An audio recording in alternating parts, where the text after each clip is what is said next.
Types of elastic modulus. Types of elastic modulus मध्ये number 1 आहे Young's modulus. Young's modulus. Second one is bulk modulus. Bulk modulus. Third one is rigidity modulus. Rigidity modulus. आता one by one बघू आपण. Young's modulus म्हणजे काय, bulk modulus म्हणजे काय आणि रिजिडिटी मॉड्यूलस म्हणजे काय. आता याच्यामध्ये सपोज जर आपण ऑब्झर्व केलं तर फर्स्ट वाला बघू आपण यंग्स मॉड्यूलस. यंग्स मॉड्यूलस म्हणजे काय असेल, यंग्स मॉड्यूलस म्हणजे इलास्टिक मॉड्यूलसचे टाइप्स पाहतो आपण. इलास्टिक मॉड्यूलस म्हणजे काय होता, स्ट्रेस आणि स्ट्रेनचा रेशो म्हणजे इलास्टिक मॉड्यूलस होता. आता आपल्याला हा जो रेशो आहे तो एका पर्टिक्युलर व्हॅल्यू साठी यूज करायचा, म्हणजे लेंथ साठी यूज करू आपण, तो म्हणजे यंग्स मॉड्यूलस असते. व्हॉल्यूम साठी यूज करू तो म्हणजे बल्क मॉड्यूलस असते. आणि शेप साठी यूज करू तो म्हणजे काय असते, रिजिडिटी मॉड्यूलस असते. आता यंग्स मॉड्यूलस म्हणजे काय व्हायला पाहिजे, यंग्स मॉड्यूलसला रिप्रेझेंट करते आपण y ने रिप्रेझेंट करतो. तर याची डेफिनेशन काय म्हणतो आपण, it is the ratio of longitudinal stress to longitudinal strain. longitudinal stress आणि longitudinal strain चा जो काही रेशो असेल तो म्हणजे काय असेल, यंग्स मॉड्यूलस असेल. It is the ratio of longitudinal stress to longitudinal strain. यालाच रिप्रेझेंट करणे आपण असं लिहू शकतो, longitudinal stress upon longitudinal strain. आता सपोज इथं जर आपण ऑब्झर्व केलं, तर काय होत आहे, लॉन्गिट्युडिनल स्ट्रेस काढावा लागेल आपल्याला, लॉन्गिट्युडिनल स्ट्रेन काढावा लागेल. आता हा जो आपण रेशो काढत आहोत यंग्स मॉड्यूलस, हा एका लेंथ साठी आहे. लेंथ साठी म्हणजे काय व्हायला पाहिजे, लेंथ असलेल्या बॉडी साठी आपण कन्सिडर करू शकतो, म्हणजे एखादा रॉड वगैरे कन्सिडर करा किंवा एखादा वायर वगैरे म्हणू शकतो आपण. It is applicable when the body is in the form of rod और in the form of wire. कारण लेंथ आपण एखादी सर्क्युलर बॉडी जर कन्सिडर केली तर सर्क्युलर बॉडीला सपोज फोर्स अप्लाय केला तर सर्क्युलर बॉडीचा काय लेंथ वाढणार नाही. त्याच्यामुळे हा पर्टिक्युलरली काय होऊ शकते, पर्टिक्युलरली एखाद्या रॉड शेप मध्ये असलेल्या किंवा वायरच्या फॉर्म मध्ये असलेल्या, सपोज याचा जो काही रेडियस आहे तो रेडियस म्हणजे सपोज r असेल. आता लॉन्गिट्युडिनल स्ट्रेस काढायचा आहे तर लॉन्गिट्युडिनल स्ट्रेस म्हणजे काय व्हायला पाहिजे, but longitudinal stress equal to force upon area. आता फोर्स अपॉन एरियाची व्हॅल्यू काढायची तर फोर्स म्हणजे सपोज त्या बॉडीचा मास असेल m आणि त्याची acceleration due to gravity g, तर mg म्हणजे फोर्स व्हायला पाहिजे. आणि एरिया काय व्हायला पाहिजे, ती जर रॉडच्या फॉर्म मध्ये असेल त्याचा r म्हणजे सपोज काय असेल रेडियस असेल तर पाय r स्क्वेअर म्हणजे त्याचा काय झाला, एरिया झाला. Similarly longitudinal strain suppose find out करायचं, लॉन्गिट्युडिनल स्ट्रेन म्हणजे काय व्हायला पाहिजे, चेंज इन लेंथ आणि ओरिजिनल लेंथ यांचा जो काही रेशो आहे. सपोज ही बॉडी इनिशियली काय होती, एवढी होती, सपोज नंतर आपल्याला फोर्स अप्लाय केल्यामुळे बॉडीची लेंथ सपोज एवढी वाढली, ही एवढी व्हॅल्यू म्हणजे स्मॉल एल असेल आणि एवढी व्हॅल्यू म्हणजे काय असेल, कॅपिटल एल असेल. तर ओरिजिनल लेंथ म्हणजे कॅपिटल एल आणि सपोज वाढलेली लेंथ म्हणजे किती, वाढलेली लेंथ म्हणजे सपोज काय स्मॉल एल, तर त्यालाच आपण लिहू शकतो change in length upon original length म्हणजे small L upon capital L. आता ह्या व्हॅल्यू इथं पुट करायच्या, देअरफॉर y इक्वल टू काय व्हायला पाहिजे, लॉन्गिट्युडिनल स्ट्रेसची value mg upon pi r square upon longitudinal स्ट्रेनची व्हॅल्यू आली small L upon capital L. याला जर आपण अप्लाय केलं तर हा फॉर्म्युला बनेल mgl, कॅपिटल एल वरती जाईल आणि व्हायला पाहिजे पाय r स्क्वेअर एल. आणि by using this formula Young's modulus of the any material can be find out. आणि हा यंग्स मॉड्यूलसचा फॉर्म्युला यूज करून आपण काय करू शकतो, कोणत्याही बॉडीचा यंग्स मॉड्यूलस फाइंड आउट करू शकतो. तर हा फर्स्ट होता यंग्स मॉड्यूलस. आता second one is bulk modulus.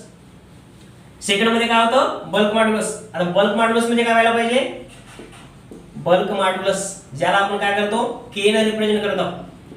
आता बल्क मॉड्यूलस म्हणजे परत रेशो, पण बल्क जसं यंग्स मॉड्यूलस हा लेंथ साठी होता, तर बल्क मॉड्यूलस काय आहे, व्हॉल्यूम साठी आहे. आता व्हॉल्यूम साठी म्हणजे काय व्हायला पाहिजे, it is the ratio of volume stress, ratio of volume stress to volume strain. Volume stress आणि व्हॉल्यूम स्ट्रेनचा जो काय रेशो असेल तो म्हणजे काय व्हायला पाहिजे, बल्क मॉड्यूलस व्हायला पाहिजे, ज्याला आपण k ने रिप्रेझेंट करतो. Therefore k equal to formula जर बनवायचे तर हे होईल volume stress upon volume strain. आता व्हॉल्यूम कधी चेंज होईल, आता एखादी बॉडी सपोज आपल्याला change in volume volume stress काढायचा. आता सपोज ही जर बॉडी असेल एखादी, ह्या बॉडीचा व्हॉल्यूम सपोज आपल्याला चेंज करायचं, ह्या बॉडीला कॉम्प्रेस करावं लागतं. सपोज आपण काय केलं, डीपी एवढा फोर्स अप्लाय केलं, डीपी एवढा फोर्स काय केलं आपण चारही बाजूला अप्लाय केलं, तर बॉडी काय होईल, बॉडीचा व्हॉल्यूम चेंज होईल. आता ओरिजिनल व्हॉल्यूम होता बॉडीचा V, आणि जेव्हा आपण काय केलं त्या बॉडीला प्रेशर अप्लाय केलं, प्रेशर अप्लाय केल्यामुळे बॉडीचा जो नवीन व्हॉल्यूम आहे, सपोज बॉडी एवढी बनली, तो व्हॉल्यूम असेल सपोज dV. आता ओरिजिनल व्हॉल्यूम मोठ्यावाल्या बॉडीचा V होता आणि चेंज झालेला व्हॉल्यूम आहे dV. आता काय होईल, व्हॉल्यूम स्ट्रेस म्हणजे काय व्हायला पाहिजे, बट व्हॉल्यूम स्ट्रेस म्हणजे अप्लाइड झालेला force per unit area. Applied झालेला फोर्स पर युनिट एरिया म्हणजे काय असते, प्रेशर असते. प्रेशरची डेफिनेशन आहे फोर्स अपॉन एरिया म्हणजे काय असते, प्रेशर. तर व्हॉल्यूम स्ट्रेसला आपण डायरेक्टली काय म्हणू शकतो, व्हॉल्यूम स्ट्रेसला डायरेक्टली डीपी म्हणू शकतो. म्हणजे पर युनिट एरिया मध्ये अप्लाइड झालेला जो काही फोर्स आहे तो म्हणजे इनडायरेक्टली प्रेशर, तर त्याला आपण डीपी म्हणतो. डीपी म्हणजे काय होईल, फोर्स पर युनिट एरिया. आपण स्ट्रेस मध्ये फोर्स पर एरिया लिहितो, तर फोर्स पर युनिट एरिया म्हणजे डीपी होईल, म्हणून आपण डायरेक्टली याच्या ठिकाणी डीपी लिहिलं. फोर्स पर युनिट एरिया म्हणजे प्रेशर. आणि व्हॉल्यूम स्ट्रेन म्हणजे काय व्हायला पाहिजे, व्हॉल्यूम स्ट्रेन म्हणजे काय होईल, व्हॉल्यूम स्ट्रेन म्हणजे काय व्हायला पाहिजे, चेंज इन व्हॉल्यूम आणि ओरिजिनल व्हॉल्यूम यांचा जो काही रेशो आहे तो म्हणजे काय असेल, व्हॉल्यूम स्ट्रेन असेल. कारण चेंज इन डायमेन्शन आणि ओरिजिनल डायमेन्शन यांचा जो रेशो असते त्याला म्हणतो आपण चेंज इन व्हॉल्यूम आणि चेंज इन डायमेन्शन आणि ओरिजिनल डायमेन्शन यांचा रेशो त्याला स्ट्रेन म्हणतो आपण. पण सपोज व्हॉल्यूम स्ट्रेन म्हणजे काय व्हायला पाहिजे, चेंज झालेला व्हॉल्यूम आणि ओरिजिनल व्हॉल्यूम ह्या व्हॅल्यू काय करायच्या, बल्क मॉड्युलस मध्ये पुट केल्या आपण, तर बल्क मॉड्युलसची व्हॅल्यू काय होईल, K इक्वल टू स्ट्रेसची व्हॅल्यू होती व्हॉल्यूम स्ट्रेसची dP आणि व्हॉल्यूम स्ट्रेनची व्हॅल्यू आहे dV अपॉन V. याला जर लिहायचं पडलं तर V dP अपॉन dV असं होईल. आणि ही व्हॅल्यू आहे बल्क मॉड्युलसची. By using this formula bulk modulus of any material can be find out. कोणत्याही मटेरियलचा आपण काय करू शकतो, बल्क मॉड्युलस फाइंड आउट करू शकतो. आता ही व्हॅल्यू आहे, ही व्हॅल्यू आपल्याला बऱ्याचदा निगेटिव्ह मध्ये मिळेल. आता निगेटिव्ह साइन येत नाही आपण इथं, पण ही व्हॅल्यू बऱ्याचदा आपल्याला निगेटिव्ह मिळेल. आणि याच्यामध्ये लॉजिक कोणतं असेल, जेव्हा एखादी क्वांटिटी कमी होते, व्हॉल्यूम जर डिक्रीज होत असेल म्हणून ती व्हॅल्यू काय होते, ती व्हॅल्यू काय होते, डिक्रीज झालेली व्हॅल्यू काय होते, व्हॅल्यू जर डिक्रीज, जसं एनर्जी जर लॉस होत असेल तर लॉस झालेली एनर्जी निगेटिव्ह मध्ये असते आणि गेन झालेली एनर्जी पॉझिटिव्ह असते त्यासारखं. याच्यात एक नवीन आपण कॉन्सेप्ट म्हणू शकतो कॉम्प्रेसिबिलिटी. कॉम्प्रेसिबिलिटी म्हणजे काय व्हायला पाहिजे, कॉम्प्रेसिबिलिटी म्हणजे काय असेल, the reciprocal of bulk modulus. Bulk मॉड्युलसचा जो रेसिप्रोकल असते त्याला म्हणतो आपण कॉम्प्रेसिबिलिटी. तर कॉम्प्रेसिबिलिटी म्हणजे काय असेल, it is the reciprocal, it is the reciprocal of bulk modulus. Bulk मॉड्युलसचा जो काही रेशो असते, बल्क मॉड्युलसचा जो काही रेशो असेल तो बल्क मॉड्युलसचा रेशो म्हणजे काय, बल्क मॉड्युलसचा जो काही रेशो असेल तो बल्क मॉड्युलसचा रेशो म्हणजे compressibility. It is the reciprocal of bulk modulus. Therefore compressibility equal to काय व्हायला पाहिजे, कॉम्प्रेसिबिलिटी इक्वल टू काय होईल, 1/K. आता K ची व्हॅल्यू पुट करायची. K ची जर आपण सपोज याच्यामध्ये व्हॅल्यू पुट केली तर K ची व्हॅल्यू काय होती, 1/V dP अपॉन dV. म्हणजे हे जर सपोज वरती गेलं तर काय होईल, dV अपॉन V dP म्हणजे काय व्हायला पाहिजे, हे dV अपॉन V dP म्हणजे काय व्हायला पाहिजे, कॉम्प्रेसिबिलिटी व्हायला पाहिजे. आणि अशा प्रकारे आपण काय करू शकतो, बल्क मॉड्युलस आणि कॉम्प्रेसिबिलिटी ऑब्झर्व करू शकतो. नंतर थर्ड जो टॉपिक होता, थर्ड इलास्टिक मॉड्युलसचे टाइप्स बघत आहोत आपण. तर पहिला आपण एक्स मॉड्युलस बघितलं, नंतर बल्क मॉड्युलस बघितलं, आता rigidity modulus. Third is rigidity modulus. जसं लेंथ मॉड्युलस होता, it is related to length of the body. Bulk modulus होता, it is related to volume of the body.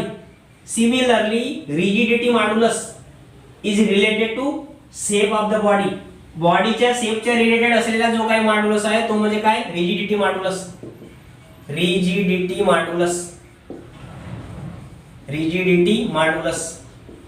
आता यालाच आपण डिफाइन करताना काय लिहू शकतो, this modulus is related to shape and size of the body. बॉडीच्या शेपच्या रिलेटेड जो काही मॉड्युलस आहे तो म्हणजे काय असेल, रिजिडिटी मॉड्युलस. तर यालाच लिहिताना आपण काय लिहू शकतो, the ratio of shear stress to shear strain.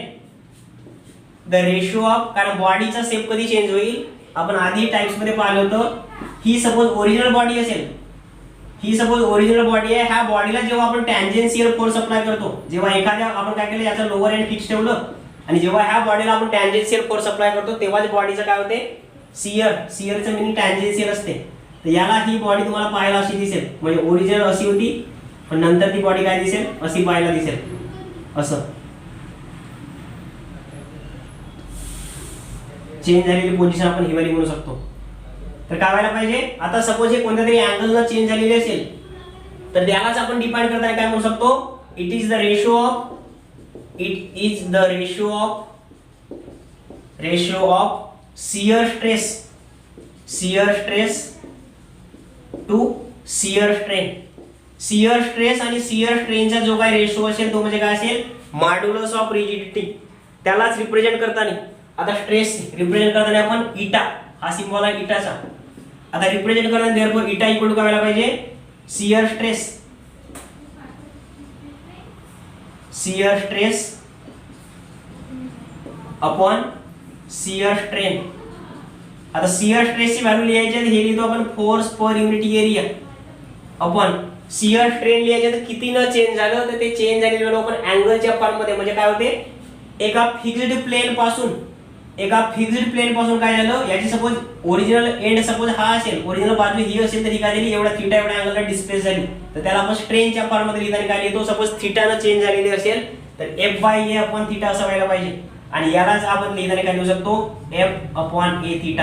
हा काय व्हायला पाहिजे तुमचा, इकडे जर लिहिलं तर f अपॉन a थीटा म्हणजे काय असेल, तुमची मॉड्युलस ऑफ रिजिडिटीची व्हॅल्यू आपण काय करू शकतो, फाइंड आउट करू शकतो. अशा प्रकारे there are 3 types of elastic modulus, angle modulus, bulk modulus आणि रिजिडिटी मॉड्युलस.